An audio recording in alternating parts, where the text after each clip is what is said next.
Tafkin tu.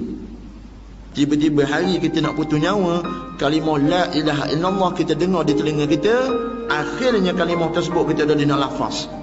Berdebar ni hanya Allah Ta'ala je tahu. Pasal apa Allah Ta'ala kunci tu lidah tu? Pasal apa Allah Ta'ala beri berat tu lidah nak sebut kalimah tu? Di antara dia, kenapa? Muderhaka kepada mak dan ayah. Sini muslimat, ada buat slide apa, lepas ni telefon balik. Sudahlah, saya pesan saya muslimat dengan mak dengan ayah dia tolong dia. Ada sumbing sikit-sikit apa tolak tepi je lah. Pasal apa? Dah dia mati dah tak guna dah kita nak baik. Habuang sekarang tengok hidup ni kalau kita nak baik pun. Hari ni kalau kita ada mak kita tu tua, mak kita tu sakit dan dia pilih untuk duduk dengan kita, muslimin-muslimat, tu bukan satu beban itu bukan satu taklif, bahkan ia adalah satu tashrif. Mak kita nak duduk dengan kita tu, dia bukan satu taklif, dia satu tashrif, dia satu kemuliaan. Pasal apa? Between di antara anak-anak dia tu, dalam 8 orang 9 orang, cuba kita tanya dia kita, kenapa mak nak duduk dengan aku? Muslimin-muslimat, orang jadi mak dia suka, dia pandai. Dia suka kita ni, dia pandai. Bukan kata dia tak berai anak dia ni, berai. Tapi ada something yang kata dia dengan kita ni match. Ada sesuatu yang kata dia dengan kita ni match. Muslimin-muslimat, ada mak dia jaga betul-betul lah. Mandi mak. Kita ni tak sampai lagi masa tu tak. Tak sampai lagi. Mak kita mandi kita beribu-ribu kali dah. Mak kita mandi kita. Nak boleh ke besar ni muslimin-muslimat, duk mandi ke kita ni beribu-ribu kali dah. Kadang-kadang hari kematian ni kita duk tengok tangan dia ni. Siapa-siapa daripada tempat kerja balik masuk dalam rumah siap salerah belaka dah. Nampak satu jasad yang kata tertutup dengan kain batik lepah. Muslimin-muslimat, terlambatlah nak baik. Bila kita balik, mak-mak kita tahu-tahu dapat panggilan, bang, mak mati dah ni. Kita yang kata duduk di Kuala Lumpur bergegah balik terus ni ke Kuantan. Balik ke Kuantan, balik ke Tanjung Lumpur, balik ke Balok, balik ke mana-mana tempat yang kata mak kita, tempat yang kata kita dilahirkan dulu.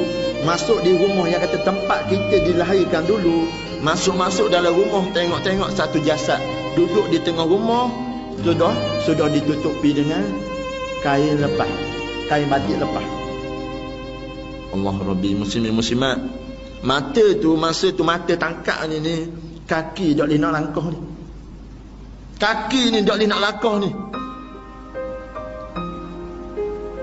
Duk tengok jasad tu aku kenal ni.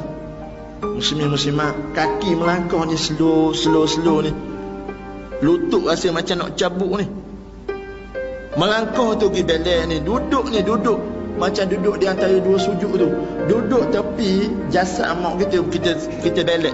Kita belek ni. Akak kain batik lepas dia tu, muslimin-muslimat, tengok yang kata seorang manusia, kita cukup kenal dia.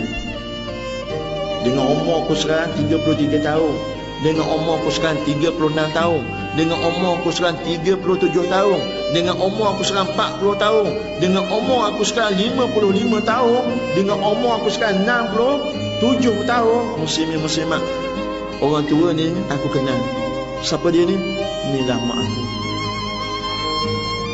Inilah mak aku. Kita raba tangan dia ni. Tangan yang kata duduk di atas dada tu kita raba ni. Muslimin muslimat, tangan ni dulu penuh suap makanan di dalam mulut kita. Ni tangan yang pertama yang suap makanan masuk dalam mulut kita ni tah ni. Ni tah tangan ni. Besar jasa Allah Ta'ala je tahu. Ni tangan, walau kita tengok tangan ni kaku sejuk dah, tapi tangan ni dulu pernah pegang aku dulu ni. Yang kata dia ni walau kita nampak kecil, dia kecil pada kita dah, kita besar dah. Kecil je orang, tapi kekuatan cukup kuat. Dia boleh besarkan aku sehingga sekarang ni aku ni berjaya ni. Aku hasil didikan ni tah ni orang ni. Tapi hari ni Allah Ta'ala ambil dah nyawa dia. Mak, maafkan aku mak. Muslimin muslimat, dari dia kita kucuk. Daya kita kucuk. Duk teringat balik ni.